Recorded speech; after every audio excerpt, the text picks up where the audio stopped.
Okay, we are a couple minutes past the hour, so I think I will go ahead and get things started here. We'll go ahead and kick this off. Good afternoon. Thank you for joining us for today's Lunch and Learn 50 Years of Disney with our One Orlando Registrar, Jeremy Heilman. I'm Katie Kelly. I am the Special Programs Coordinator here at the Orange County Regional History Center. Our organization is located in downtown Orlando, and we offer 3 floors of permanent exhibitions, renowned special exhibitions from the Smithsonian, and a variety of interactive, unique experiences and programs for guests of all ages. While the History Center is partially funded by Orange County, donations to the Historical Society of Central Florida are vitally important to the center's ability to serve the community and continue to fulfill our mission to serve as the gateway for community engagement, education, and inspiration by preserving and sharing Central Florida's continually unfolding story. Donations allow for the care and upkeep of historic collections, presentation of special exhibitions, and offering innovative programs. I'm going to put a link in the chat for anybody who's interested in supporting the museum and the Historical Society, and there are a variety of ways to do that. Today's program is being facilitated as a webinar, so that means that attendees do not have access to your video and audio. We will save some time for questions at the end, so please feel free to put any questions that you may have for Jeremy in the chat as they come up, and we will address those at the end as much as we have time for. You can put those in the chat at any point through the presentation. I'll be pulling them out for him, so don't feel like you have to wait until the end. Go ahead and put them in as they occur to you. Before we get started, I do want to mention for those of you who may be joining our Lunch and Learn for the first time, this is a program that we offer on the first Friday of every month. Our next installment will be on November 5th, and we'll be looking at some of Florida's mythical creatures and other Florida folklore. It's in conjunction with our newest temporary exhibition, which I'll talk about at the end of today's program and share a little bit of information with you about that. But our Lunch and Learn programs will be virtual like this, at least through the end of this year. So there are a couple more that you can catch online like this if you are interested. So please make sure to check out our events page. I'll also share that link in the chat. So without any further ado, I'm going to go ahead and turn things over to our presenter for today, Jeremy Heilman. Jeremy, you can feel free to take it away. I'm going to mute myself and turn my camera off. So you will be heading things up from here on out, and then I'll pop back in on the end, okay? Okay, sounds great. Thank you, Katie. So as Katie said, my name is Jeremy, and I am the One Orlando Registrar here at the Orange County Regional History Center. And I appreciate everyone joining us today for this Lunch and Learn presentation. I'll be taking on a pretty gigantic topic, Walt Disney World. And we will sort of be celebrating the 50th anniversary of Walt Disney World as the Magic Kingdom opened on October 1st, 1971. So that is 50 years ago today. So Disney World is something that's really special to people all around the world and also to people here locally. There's not a lot of residents who don't have some tie to the park or to the overall company. So it's something that's really important part of our local history, and is something that is interested to people, interesting to people all over the place. So we hope that a lot of people are joining us here, both locally and from maybe some other locations.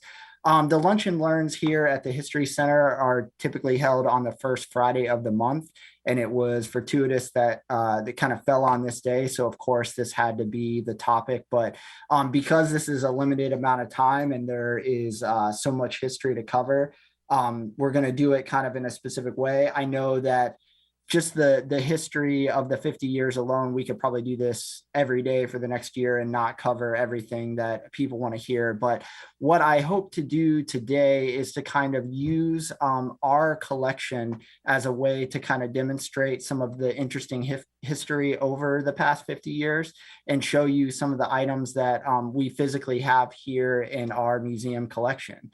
So I'm going to touch on some of the early plans and announcements, as well as the opening of Magic Kingdom, and then kind of proceed through and touch on the 3 additional parks that came over the years. So let me go ahead and pop up the show here. All right, so I'm going to go ahead and get started. And as I said, this will cover kind of the 50 years of Walt Disney World through the lens of our museum collection. So I'll start off with the property itself. This image really, in a lot of ways, represents the before of what became Walt Disney World in the future. And what you see here is the property known as Bay Lake. That kind of heart-shaped body of water there is actually Bay Lake. And this is really one of the lake itself is really one of the only kind of landmark wayfinding things on that property that you could really identify from a photo such as this. And this is the land that was purchased by Walt Disney Productions, as the company was known at the time. And prior to construction, this is pretty much what you would have seen. The logical kind of story of all of this begins really, I guess, with Disneyland in Anaheim, California, and with Walt Disney himself. Walt was already kind of world famous for his films, and he started expressing interest in the 1940s, as early as the 1940s, of building kind of an amusement enterprise. And as the story goes, he used to take his daughters to Griffith Park in Los Angeles so they could ride the carousel. And he really enjoyed doing that and spending time with them. But he also kind of wished that he could participate a little bit more instead of just kind of sitting off to the sidelines. So the kind of legend of Disneyland sort of starts with that, in that he wanted to create something that both kids and families as a whole could sort of enjoy together. So Disneyland opened in 1955 and was a huge success. It was not the first amusement park, but the theming and the innovative kind of attractions really captured the imagination of the public, and kids and their parents from all across the country and around the world really wanted to visit the park. Eventually, with the great success of Disneyland, there were talks about opening an additional venture to kind of service the eastern portion of the United States, but where and kind of what that would look like was yet to be seen. There were a lot of sort of twists and turns that would eventually lead Disney to Central Florida. And by the end of 1963, the idea of bringing his kind of East Coast venture started to take shape. And over the next couple of years, the Walt Disney, the company itself, started purchasing land, and did so in secret using kind of shell company names. As to, there were several reasons, but kind of one of the primary being as to not let people know and tip them off, driving up the price of the land. And he was able to obtain quite a bit of land in doing so. Although the kind of secretive nature of it allowed, that did work for quite some time, to pretty much nobody's surprise, word started getting out. And there were a lot of rumors spreading that Disney was, in fact, the company that was buying up this property. In October of 1965, the Orlando Sentinel published an article with a headline that said, "We say mystery industry is Disney." And the next month, that speculation was formally addressed. So this photo was taken at the Cherry Plaza Hotel in the Egyptian Room, the kind of event space there, on November 15th, 1965. You see Walt Disney there to the left, the then Florida Governor Hayden Burns in the middle, and Roy Disney, Walt's brother, over on the other side to the right. And they are addressing a room full of reporters and dignitaries, kind of making the announcement about Disney coming to Florida. The image itself was donated to the museum as part of the Brechner collection, named for Joseph Brechner, who was a respected journalist and TV personality who founded WFTV here in Orlando. We're lucky enough to have a pretty big collection of his documents, photographs, and other items kind of representing his body of work here locally. Also, the research library at the museum is named in his honor, and he happened to be present that day at the Cherry Plaza Hotel. So kind of a cool connection there. It was a really exciting time in Orlando, although, as I said, at this point, it wasn't a particularly well-kept secret. Nothing officially had been said by the company until this day. It was also a really big deal that Walt himself was coming to town and visiting downtown Orlando. Although he had made some scouting trips prior to this day, he never really made any true public appearances up until this point. There is footage of this press conference out there. And aside from kind of the general statement that Disney was coming, there isn't a ton of information presented as far as like the details of what they actually plan to do. You can certainly see that Governor Burns was very pleased with the announcement, but Walt seemed to really be kind of non-descriptive and not wanting to give up too many details. I would imagine there's probably several reasons to this. One, not to sort of overcommit to things while still in the planning process, but also, of course, people wanted another Disneyland style park. But what we would eventually kind of find out about Walt's hopes for the property, he had much bigger plans in mind. So, not really having that all ready to go and prepared to discuss quite yet. That's probably why he wasn't as informative as maybe some would have expected. Unfortunately, Walt would pass away in December of 1966, so just over a year after this particular press conference. Roy Disney would ultimately oversee the construction and the completion of the Florida development. And rather than being named Disney World in a similar manner to Disneyland, the property was named Walt Disney World to pay tribute to Walt specifically. So in February of 1967, Walt Disney Productions hosted a screening of a short film at the Park East Theater in Winter Park. Here you see an image of Walt taken from that particular film. And then you also see a ticket from that day, which were given out to media and dignitaries. It wasn't like something that people could purchase and attend. But really, this is sort of another kind of milestone in terms of the continuation of the Disney World story. The footage from the film has Walt Disney describing the company's plans for Florida that were centered around the idea for Epcot, the experimental prototype community of tomorrow.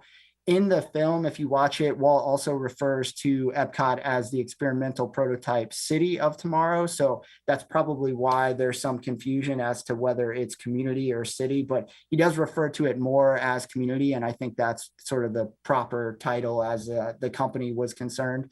But you can actually find this film out there online, and I would definitely recommend checking it out if you're interested in sort of the development of Disney World as a whole. It's called different things: the Florida Project, the Epcot film, the 1966 Epcot film. This was actually filmed in 1966, just a couple of months before Walt passed away. So this is kind of one of his last sessions of filming there. And as I said, that image is from that particular day. The video sort of starts out with a description and footage from Disneyland, kind of getting people up to speed as to what that was. And then Walt starts talking about the plans for the land purchased in Florida. He himself describes it as 27,400 acres and 43 square miles. And he does spend a little bit of time talking about a plan for a theme park area that would be much larger than Disneyland. Disneyland was, by this point, definitely a proven commodity. So naturally, the expectation from the public and from local officials would be that a similar offering would be created here in Florida. And it also kind of seems that any grandiose project such as Epcot would be an easier sell if it was tied in with something that people were already familiar with and had a sort of financially successful track record. It kind of seemed like the theme park was a way to kind of get Epcot done, and kind of, again, sort of explains why he might have been a little bit more vague in the initial announcement in November of 1965, because they didn't have this film ready to kind of explain what he was trying to do. When he does get into the idea of Epcot itself, he describes the creation of a real city where people would live and work, and that would sort of test and implement new technologies and methods, and would serve as an example for communities all over the world. A living showcase is the phrase that he actually uses. And there's some really interesting and even out there ideas described, including having the entire sort of city center, which would have totaled 50 acres, enclosed in a climate control sort of dome-like structure. There's also some really innovative ideas about transportation, keeping motorists and delivery traffic kind of underground, while pedestrians and automated vehicles were at the surface level. So definitely a really kind of fascinating concept. Aside from the content of the film itself, this event that this ticket represents is really important in the development of what would become Disney World. Disney executives local politicians and legislators, financial backers, media, all these people would converge in Winter Park on that day. And some of the kind of brokering to get what was needed for the project was started and kind of, happened while all these people were together and were in town at the same time. Disney's unique needs for their land and the kind of development of this idea would sort of lead to a new kind of concept in the way that their property was governed. So in terms of like construction and building codes, emergency services, and drainage, all the aspects that are typically controlled by a government entity, they sort of were able to make their own jurisdiction called the Reedy Creek Improvement District, which still exists today and was passed through the Florida legislation back in the 1960s. This gathering, in a lot of ways, really represents the first kind of pitch of this idea, and was a major step in making that whole thing happen, and really made what we know as Disney World possible. It's a very complicated and interesting subject, and in terms of like dealing with government and legislature and whatnot. And it's something that people definitely bring up a lot when talking about Disney and its relationship with sort of our local community. If this is something that you're particularly interested in, I would recommend a book called Married to the Mouse by Richard Fogelsong. And it kind of goes through the details about kind of how all that happened and what that means in terms of their governance here locally. Although Walt appearing at the Cherry Plaza Hotel was sort of the first acknowledgement of Disney coming to Florida, this really was kind of the true beginning of what would become Walt Disney World. And, you can see that through this day following all the way to 1971, those kind of 4.5 years would really, be a time of tremendous growth and a really kind of significant time in the company's history. So, of course, if you're building a big theme park, you're going to need employees. And part of that was recruiting people to work from the local community. So in kind of the time leading up to the opening of the Magic Kingdom, there was definitely a drive to recruit people to come work there. At the sort of time that the Employment Center opened in June of 1971, they were looking for 5,500 people to fill in the available jobs that they had at that particular moment. On the first day alone, they had 2,000 applicants show up. And they had a pretty steady stream of people for the next few days, so much so that it was stressed in the newspaper that applicants didn't necessarily need to come in that first week, and that there would most likely be jobs available all the way until the park opening in October. But now, things work a little bit differently, and there's a completely different casting center on property that opened in 1989 on Buena Vista Drive across from Disney Springs. But if you were looking for a job in 1971, you would go to this particular location, the Walt Disney World Employment Center on 535. So this poster, this really cool, I think, kind of advertising for the recruitment of employees was donated by Beth Becht, and she was a teenager at the time and ended up getting a job when Walt Disney World opened. So it's kind of a cool memento from someone who was here locally at that time and participated in sort of those early years. So kind of getting us to one of the kind of main events for the day. This is sort of what we are marking the occasion of. On October 1st, 1971, the Magic Kingdom opened to the public for the very first time, and that was exactly 50 years ago today. And in fact, that was also a Friday. The Orlando Sentinel reported that everything went off without a hitch. It seemed that the media and the company themselves were kind of bracing for far worse than it actually was. I guess just with Disneyland opening in 1955 being such a challenging day for the company, they were sort of prepared and had things ready to go in a way that didn't lead to kind of those challenges like they had those years earlier. There were no significant traffic issues, and the official attendance number was 10,422. The Sentinel also mentions that the most popular attraction of the day was the Hall of Presidents, which kind of shows you how things have changed over the years in terms of what the, I guess, crowd pleasers are. But I'm sure having a place to sit down and the air conditioning probably played a factor with that. Also on this day was the official opening of the Polynesian and Contemporary Resorts, which are still open and considered flagship hotels for the company. The Fort Wilderness Campground is also one of the kind of early places to stay on property, but it was actually still being worked on this particular day and would not open until the next month in November. So oftentimes it kind of gets lumped in with those first two. And of course, now there are so many more properties, there at Disney World for people to stay. But if you were there on opening day and you were looking for somewhere to stay the night, these were your two options as far as actually being on property. Also, something that I wanted to point out, these are two postcards that we have here in the collection. And they kind of came in this little booklet that had photos from all over property, kind of demonstrating what it was like to be at Walt Disney World.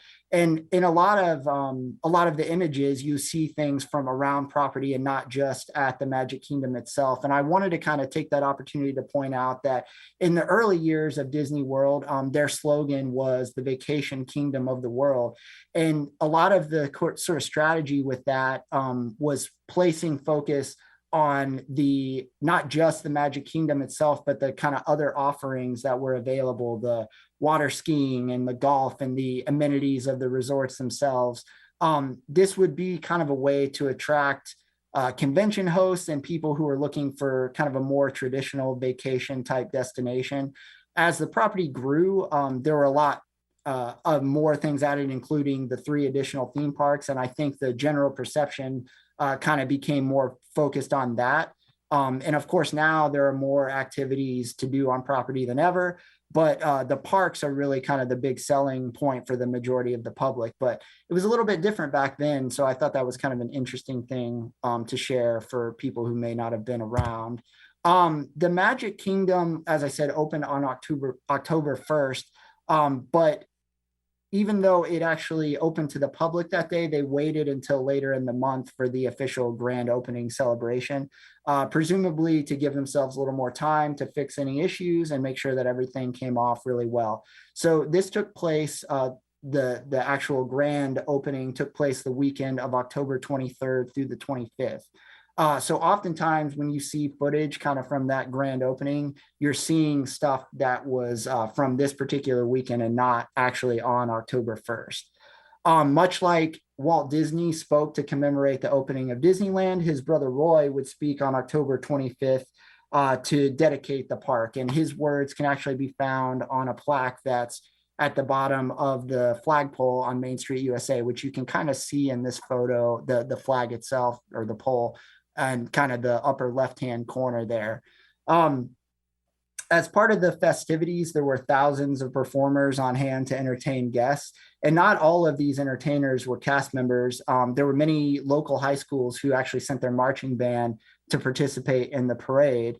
And rather than create full costumes for over 1,000 students that would only be there for one day, Disney created a hat and a vest combination, which you can see kind of people wearing there, that were made to be worn over a traditional kind of high school band uniform. This allowed everybody to match and was, a lot less expensive and logistically difficult than trying to make full outfits for everyone. So during the History Center's recent collecting efforts, we received a few special items from a gentleman named Terry Lindsay. In the fall of 1971, Terry was in the marching band at Lakeland High School and was invited to participate in the opening festivities at Magic Kingdom. And he actually held on to his hat, top, and the certificate that he got from that day, and recently was very generous and donated those to our permanent collection. So here you see on the left the kind of cap and vest type overshirt that he wore that day.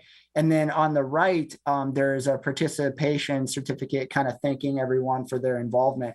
And it has the printed signature of Roy Disney, and is actually dated on October 25th, which was the same day that Roy made that speech. So that's kind of a neat little memento in terms of commemorating a pretty special day in Disney history. Roy was responsible in many ways for Walt Disney World getting off the ground following Walt's death. But Roy himself would sadly pass away just 2 months after the opening of the park on December 20th, 1971. So next we have these attraction tickets from the Magic Kingdom, and the admission cost in 1971 at the gate would have been $350. Even in the 1970s, this wasn't particularly expensive. But the difference between then and today is that each visit to an attraction was an additional fee. These tickets could be purchased in booklets, with each ride or show being assigned a letter based on popularity, ranging from the lowest A to the most desirable E. E were the most exciting attractions. And one of the main reasons that I bring this topic to light is because the E are the least common that have survived. They're the least, kind of available, and we only actually have a few of these in our collection. So, the D and the E tickets were so popular that people would buy kind of extras as they went through their day. So the tickets were available in booklets, and also in some cases were sold as singles. And then to the right there, you see a ticket that was good for any kind of attraction A through E. The cost of these varied quite a bit, but in the early 1970s, the cost for the tickets would vary over the years, but in the early 1970s, the cost for the individual tickets ranged from 10 to 90 cents, with E obviously being the most expensive. And as I said, the E's are the rarest. We do have quite a few tickets in our museum collection, but we only have a couple of the E's. And the booklet that you see here is actually from the later in the 1970s, as it has Space Mountain there on the E ticket, which didn't open until 1975. By the 1980s, Disney World no longer used these tickets, and the attractions were included in the price of the admission ticket, which is the model that is still used today. But they still use the term E-ticket attraction, which is sort of describes the highest caliber of ride or attraction at the parks. One sort of unique facet, I guess, if we're talking about Disney history, is keeping in mind that when Walt Disney World opened in 1971, airline travel was quite a bit different than we think of it today. At the time, Disney World kind of, as I mentioned before, serviced the East Coast in the same way that Disneyland serviced the West. And many families would road trip to the parks. And that's not to say that people didn't fly there at the time, but air travel was still considered a bit more of a luxury in terms of packing up your entire family for a big vacation. So kind of the history is that starting in 1938, the Civil Aeronautics Board, or the CAB, which was a government entity, regulated commercial flights, meaning that flight routes were designated to a specific major airline. So for example, if American Airlines had a route between two cities, United wouldn't be able to offer that same route to their customers.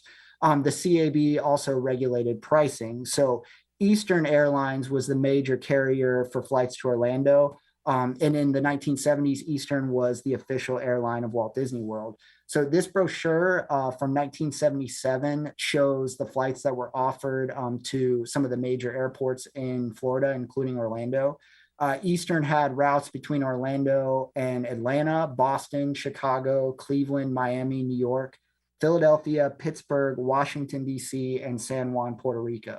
So it was likely that you were flying here either from one of those major areas, or you were connecting through one of those cities if you were taking a trip down to Disney World by flight.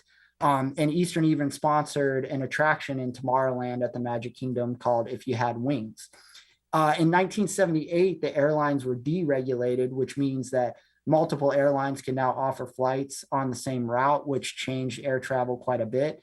With airlines now competing, the prices for customers went down, at least generally speaking, which made flying much more affordable for the average person. So over time, the growth of Orlando and more airlines being able to fly in and out of the airport, it became possible to directly fly here from many cities across the country and even around the world. These factors would really help with Disney World's efforts to become a true destination for people from all over the globe. And following deregulation, unfortunately, Eastern Airlines itself struggled and was eventually dissolved. In 1987, Delta Airlines became the official airline of Walt Disney World and added Disneyland as well.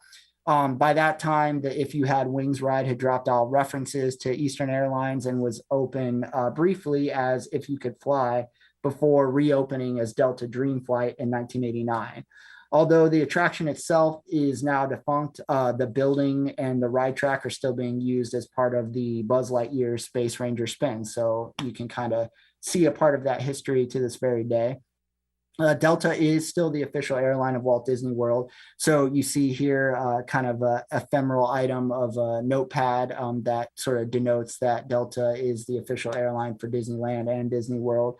And although these two items you may not think of as like prime Disney memorabilia, I think it really does sort of speak to an important sort of facet of Disney history that doesn't always kind of get talked about when we're talking about the growth of the parks themselves. So after the Magic Kingdom had been open for some time, Epcot was opened, and Epcot was, as I had mentioned before, originally envisioned by Walt as a true community where people would live and work, but it evolved into something very different, becoming a theme park called Epcot Center. There are many reasons why this sort of community concept was abandoned, and one that is cited more often than not is that without Walt to kind of lead the charge and champion some of these unique ideas, the company didn't want to kind of continue and take on such a daunting task without his leadership. But it did sort of, in a way, stay true to the idea of being a real sort of showplace for these advancements and new ideas for the future. So in the earlier days, Epcot, as we know it was, or as it was at the time, was distinctly different from Magic Kingdom, focusing a lot less on Disney characters and I guess what we would now call IP and amusement style rides, and much more on educational and cultural experiences. And for those of you who have been there, I'm sure you know Epcot consists of two distinct areas, Future World and World Showcase. Future World featured attractions that focused on technology and innovation, and World Showcase had individual pavilions that highlighted cultures of various countries. These concepts would evolve quite a bit, both seeing changes over the years, probably much more so with Future World.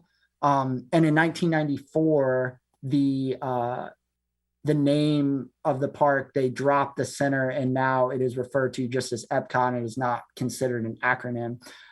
Currently, there are even more changes being done to the park, but the same kind of general idea remains to this very day. The park opened on October 1st, 1982.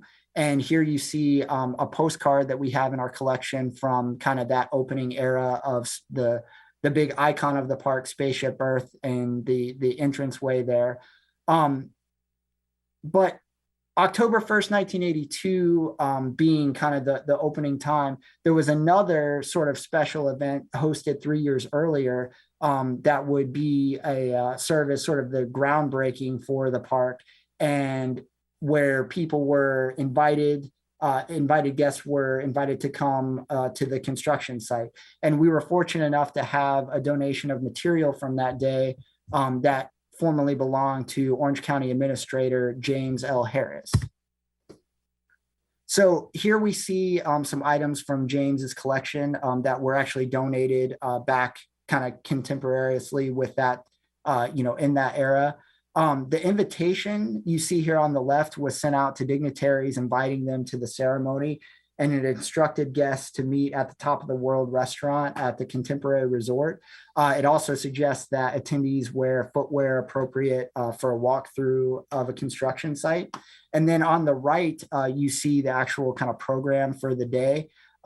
Guests were welcomed by Disney World Ambassador Pam Carpenter, and then Card Walker led an orientation about Epcot Center. At the time, Card Walker was the president and CEO of Walt Disney Productions, and is really a significant figure in Disney history, having a hand in the majority of the projects of that era. Also in attendance was the governor at the time, Robert Graham, as well as the previous three governors, going all the way back to Hayden Burns, who I mentioned earlier at the original announcement for the Florida project. The fact that all the governors of kind of the Disney era up into that point were present that day is kind of a cool little piece of history. Guests were able to then take a walking tour of the Epcot site where the ceremonial groundbreaking occurred. You can see on this diagram kind of that a few things had changed prior to the park's actual completion. One of those being the sort of the country layout for World Showcase. There are two pavilions on this map that were never built, Costa Rica and Africa. So kind of just a few years before, the plans were a little bit different there. And then you see a hard hat, of course, with a group of dignitaries. Safety is very important. And at any kind of groundbreaking photo opportunity, everyone clearly needs to be wearing hard hats. So this one also belonged to James Harris. And one other thing that I kind of just wanted to point out real quickly is that on the printed materials from this day, you see this Epcot Center logo. It's kind of designed to resemble like a blueprint sketch type takeoff of the actual logo, which I think is kind of a nice touch that reflects that the park wasn't yet complete at this time. So these items are, as I said, part of the museum collection. It's always really interesting to consider how or why these items are saved. In this case, it wasn't a person who was like a Disney collector or fan or anything like that, but someone involved in government who had work pertaining to the construction of the park. And I mentioned that these items were actually donated at that time. So they were donated in 1979. So even at that point, with the sort of collecting efforts here and with, sort of local history, people were well aware of the significance of Disney and sort of saving things for posterity at that point. The third park opened here on the Florida property was the Disney MGM Studios. So between the opening of Epcot Center in 1982 and the opening of MGM Studios in 1989, the Disney company experienced many changes. The name of the organization actually changed from Walt Disney Productions to the Walt Disney Company. There were also changes in leadership. This was the era where Frank Wells was the president and Michael Eisner was the CEO. And they really focused on a number of new projects to expand the brand, one of which was the Disney MGM Studios. So although the park has changed quite a bit since this original time, originally the park was basically a showplace kind of the magic of movie making. The material that I have to show you is from this sort of earliest incarnation, which is actually from a press kit sent out in 1989. And so we have several of the press photos that kind of show some of the major attractions in the park. So here you see an area called New York Street. And just to kind of provide a little bit of background as to what the MGM Studios were in terms of, a public facing theme park. In the 1980s, there was quite a bit of film and television production being done in Central Florida. And for a time, the area had the nickname Hollywood East. In the early years, there were many projects that were actually filmed at the MGM Studios. It was a working production facility. But unfortunately, the true boom that was expected never really came to fruition. So much of the experience of going to the park was the backlot tour, which took you through the working facilities where, things were being filmed, and as well as through some special effect demonstrations showing you how movies are made. The tour included a stop at New York Street, which you see here, which allowed for a realistic recreation of a New York City scene, or, the space could double as another big city environment if necessary. So just to kind of put this in context, if you did not attend the park at this time, this was in an era where, there weren't DVD extras and people weren't really privy to this type of insight about what went into making movies. So it was something that was really exciting for people. And now, of course, the DVD features are kind of been replaced by YouTube and social media, where every detail about a film's production is widely accessible to people who are interested. But at the time, it was a really exciting thing for people to get to experience that. Another feature on the Backlot tour was Catastrophe Canyon. Guests would be on a tram for that Backlot tour and would enter a canyon set, and they would experience special effects such as an earthquake, flooding, a fire, and a really just sort of impressive display that was made specifically for the tour and not for a production. So this would give a glimpse for, sort of a show element that would give guests a glimpse on how things are done for a Hollywood production. So another part of the tour was a walkthrough of an enclosure above the studio sound stages. So in contrast to Catastrophe Canyon, that was designed specifically as a feature for guests, the studio portion of the tour was a true glimpse into a real production facility. This was a unique experience in that it would vary greatly depending on what was going on. There were times that you would go through there and see a giant empty room, and other times you could see full sets and filming going on. The image here is from the filming of the Mickey Mouse Club, although this image from 1989 is a little bit prior to some of the more famous names that would be part of the Mickey Mouse Club in the 1990s, the Christina Aguilera and Britney Spears and Justin Timberlake and whatnot. But this was sort of the early incarnation of what that show would be heading into the 1990s. And then also MGM Studios was home to Walt Disney Feature Animation Florida, which was a branch of the Disney Animation Studio in California at that time, located in Glendale. Much like the sound stages, the facility served a dual purpose. The first was that they actually did produce animation for use in Disney films. There were 3 movies where the majority of the animation was done here in Florida, those being Milan, Lilo and Stitch, and Brother Bear. But the second sort of purpose was that it allowed for guests to walk through and see animators working on various projects. And you can see in this photo, it's sort of like somebody took a big workspace and put it behind glass, and which would sort of allow for guests to walk through and observe. And I'm sure that this wasn't always pleasing for the people who were working in there, but it did provide a kind of unique perspective and a glimpse into the work being done for animated features. And as part of this tour, guests would see a short film called Back to Neverland, which starred Walter Cronkite and Robin Williams. So in terms of being a working studio, this would last until 2004. And then as part of the sort of greater production end of things and the backlot tour for MGM Studios, it became shorter and shorter over the years when the level of production kind of was reduced, finally closing for good in 2014. Now the park, known as Disney's Hollywood Studios, is still movie themed, but it focuses much more on popular movie franchises and attractions related to those, rather than the behind the scenes of movie making. And it is currently home to Star Wars Galaxy's Edge and Toy Story Land. So a lot of the things that you see in these photos are kind of now house those particular areas of the park.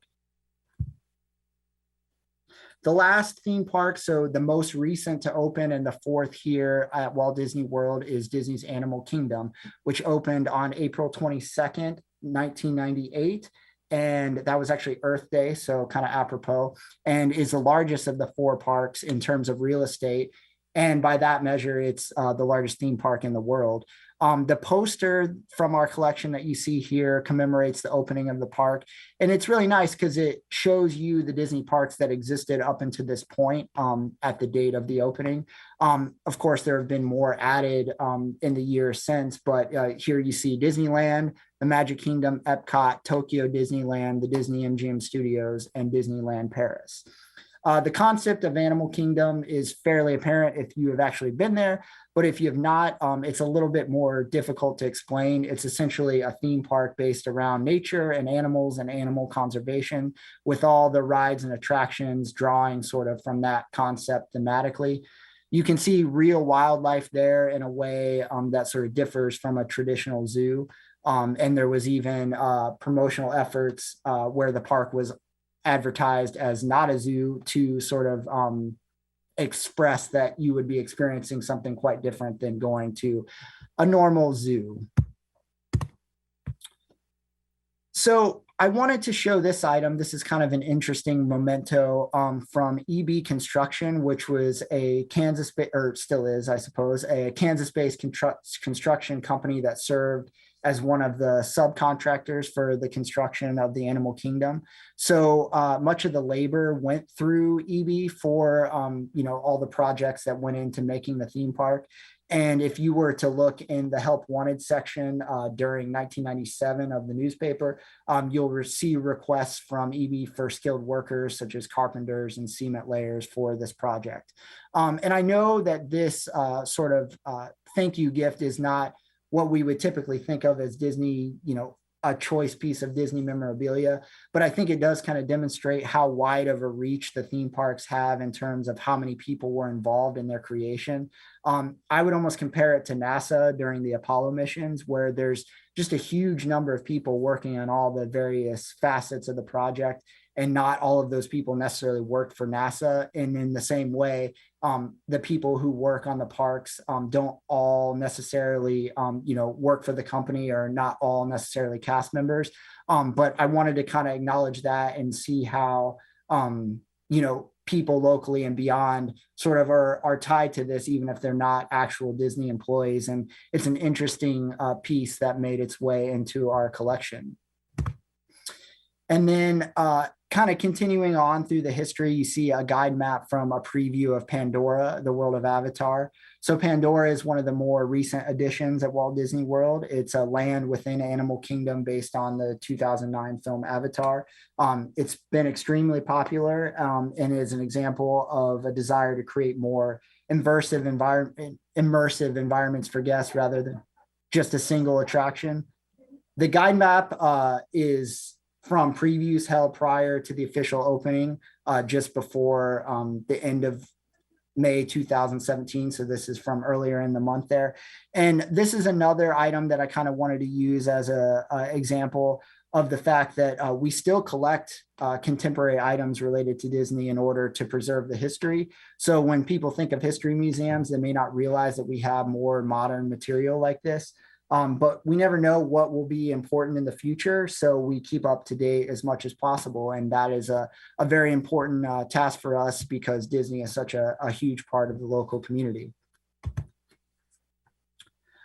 So kind of wrapping things up as far as, kind of the 50-year history, I wanted to show you this from the preview booklet that was for sale prior to the opening in 1971. Here you see this kind of quote from the back of the book. It says, "When Walt Disney World opens in October 1971, a new kind of vacation experience will be offered to families and visitors from all around the world. Whether guests come for the day or plan to stay for their entire vacation, they'll find a whole new world of recreation, entertainment, and relaxation. They'll be in Walt Disney World, the vacation kingdom of the world." And I think Walt Disney World has certainly lived up to that promise. As far as the History Center's sort of preservation of Disney materials, the great thing about Disney is that it being so popular, it's such a part of so many people's lives that the history is very well documented. Oftentimes, portions of history, especially when you're dealing with local history, where there are only a handful of sources about a given subject, is really in contrast to Disney World, where there's virtually an endless supply of material, and every detail about the parks has books and podcasts and YouTube videos that are dedicated to preserving this information. And it's really an example of sort of a collective preservation, almost like a crowdsourced history, that it's all kind of out there. People have really, really significant memories from their time at Walt Disney World, either visiting or working or whatever the case may be. And they can relive that history in a way that, isn't replicated with a lot of things. With Disney, it's kind of all still there, whether it's actually physically there at the parks or it's preserved in collections like ours, or in other museums, or even in personal collections. So you can still go back and see photos from things that are no longer around, or find the music, or find the souvenirs. And in a lot of cases, there are elements of the parks that are the same as they were on opening day, and you can go back and kind of re-experience that, and they're just the way that you remember them. So people go to really great lengths to collect and preserve what's important to them. And because Disney World is so important to so many people, that history will continue to be saved and shared for anybody who is interested in the future. And as part of our mission at the History Center, we are currently doing a sort of a history harvest for items related to Walt Disney World. We're calling it our Disney World at 50 collecting project. And we wanted to invite the public to kind of participate. Should you be interested, should you have some material that you think is significant in Disney history, we're seeking photographs, audio and video recordings, oral histories from people who maybe are longtime cast members, or were involved in the planning or building of the park, or really anyone with a unique Disney story, and of course, physical artifacts. And if you do happen to have one of those early e-tickets that I mentioned earlier, we would love to have that. And if you would like to find out more about that, you can visit thehistorycenter.org. And you can also find information there about visiting the museum in person downtown, upcoming virtual programming like Katie had mentioned, and how you can support the museum. So we really appreciate you taking the time today, especially with this being such a momentous day in Disney and in local history, to spend some time with us. And we really appreciate the support. So I'm back here, and we're able to answer any questions that might have popped up, or at least I hope that I'm able to. I know that Disney history is a pretty wide topic, so you may stump me on a couple things, but hopefully we can get to a few.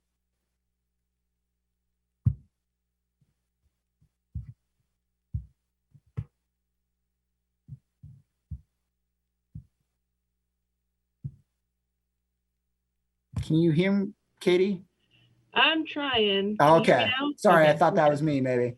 No, it's my, I don't know. I have something weird with my audio. Anytime I mute, it's hard for me to get it back. I understand. It's a weird time.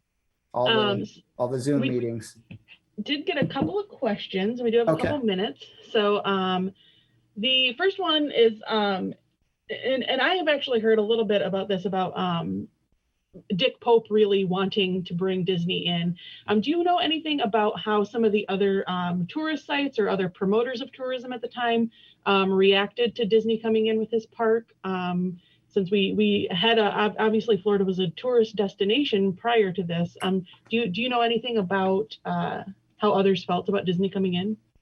Yeah, I mean, I don't necessarily profess to be an expert in this particular area, but I know that, of course, Orlando, I think that's like kind of one of what I feel is sort of a misconception, is that this area was sort of just a sleepy town prior to Disney opening. There was a lot going on, especially in the 60s with Kennedy Space Center, and with what became UCF opening in the late 1960s. So I think Orlando itself was really growing a lot around this time period anyway.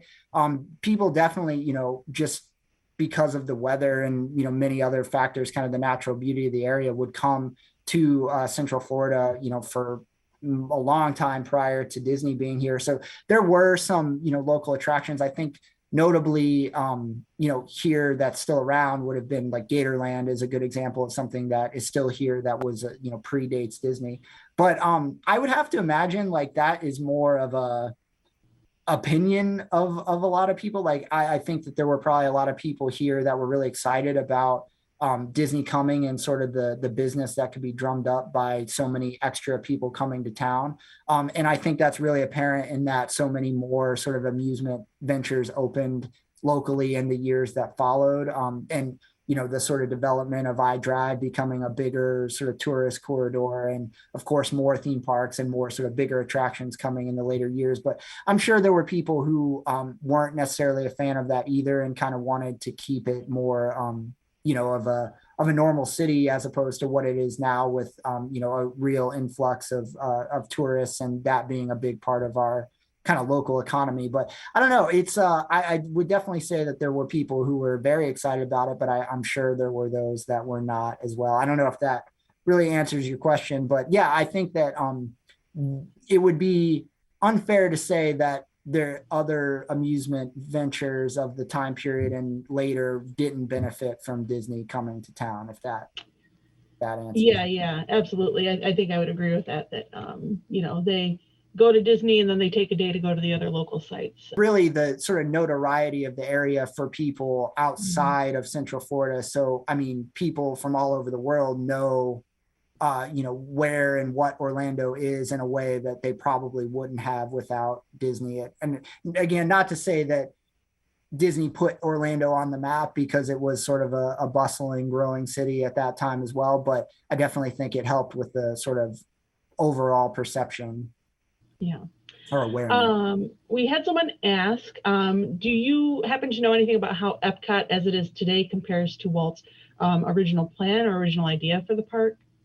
So the sort of future world element of Epcot, which I know is sort of changing even today and evolving into something different, really was a lot of the sort of showcasing some of those concepts, like in the idea that Walt wanted to have a place to demonstrate new technology in ways that could improve people's everyday lives. I don't think that the sort of overall concept of a real working community really compares to what Epcot became.